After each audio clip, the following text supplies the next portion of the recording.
They told us it was a fantasy. They screamed about taxes, financial collapse, and the death of American capitalism. They said the new mayor-elect in New York, Zohran Mamdani, was a radical socialist for pledging three impossible things: free bus service, universal childcare, and a rent freeze. But what if I told you that across the world, from Estonia to New Mexico, these policies aren't some fringe communist plot? They are so successful, so common sense, that a Dutch official overheard someone in an Oslo cafe, Mamdani, a politician who finally sounded normal. Today, we are shattering the myth of American exceptionalism and exposing the truth. Our radical is their reality. Stay tuned, because the facts are about to hit hard. The moment Mamdani won, the corporate media and the political elite went into DEFCON 1. The pledges, free public transit, city-run grocery stores, rent protections were immediately painted as the most dangerous, unrealistic policies in modern U.S. history. They wanted you to believe that these ideas were invented out of thin air, designed only to bankrupt the state. But my job, my friends, is to leverage comprehensive global knowledge, and when you look at the evidence, the entire narrative falls apart. We're not talking about untested theories. We're talking about systems that are already working for millions of people. Let's dive into the international data that proves the critics are either clueless or lying.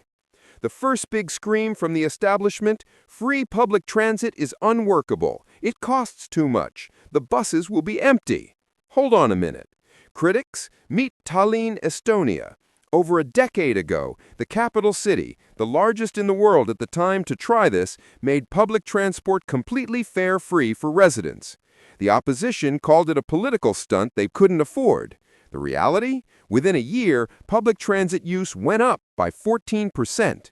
The biggest winners? Low-income residents who suddenly had better mobility, better access to jobs, and money back in their pockets. Tallinn financed it using its resident tax, turning a cost into an investment. This isn't an isolated incident. Luxembourg made all public transport free nationwide. Malta did the same. Cities like Montpellier and Dunkirk in France also fare-free. Mamdani's plan is not radical, it's just catching up to a global trend that has proven economic and social benefits. Next, they will tell you that universal childcare for kids aged 6 weeks to 5 years is fiscally irresponsible and impossible to pull off in America. Here's where the narrative gets embarrassing. The U.S. already has its own precedent. New Mexico became the first state to successfully offer free childcare to all residents explicitly to boost its economy and educational outcomes.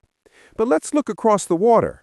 In Berlin, childcare has been free from a child's first birthday until they start school since 2018. Portugal started rolling out free care in 2022. And the Nordic countries? They've been heavily subsidizing it for decades. They see it as fundamental economic infrastructure, not a luxury. And let's not forget the baby basket Mamdani promised. That idea is straight from Finland, where the universal baby box, full of essentials, has been a national benefit since 1949. It's been copied by over 60 countries. The argument that this is pie in the sky only holds water if you conveniently ignore every other developed nation on Earth. This is the big one. Former U.S. Treasury Secretary Larry Summers called a rent freeze the second best way to destroy a city after bombing. High drama, right? Let's check the receipts, Larry. First, the critics are ignoring New York's own history. During the de Blasio tenure, the city's Rent Guidelines Board froze the rent 4 times. It has a recent government-backed precedent. The criticism that it's out of touch rings completely hollow. Second, let's look at Berlin again. In 2020, they passed a law that resulted in a 5-year rent freeze for 90% of the city's apartments. While Germany's High Court eventually struck it down, research showed something fascinating. When the freeze was in place, residents were more receptive to new affordable housing developments. Relief on their current rent made them less afraid of new construction. Mamdani is not trying to bomb the city, he's trying to stabilize it while building his way out of the crisis. His proposal to freeze rents for nearly 1 million stabilized tenants isn't a radical plot. It's a necessary stopgap that has both local history and international backing. The entire campaign to label Zohran Mamdani's policies as radical is nothing but American political elites clinging to a failed status quo. They use fear and hyperbole to protect systems that serve a few while ignoring solutions that serve the many. Europeans look at us and see a nation trapped by unnecessary debate. They see us arguing over whether or not we can afford to take care of our citizens when they've been doing it successfully for decades. This isn't about socialism. This is about civilized society. And Mamdani is simply asking for America to finally be normal. If this breakdown shattered the narrative for you, smash that like button and subscribe right now. Drop a comment below and tell me what other radical American idea is actually normal somewhere else in the world.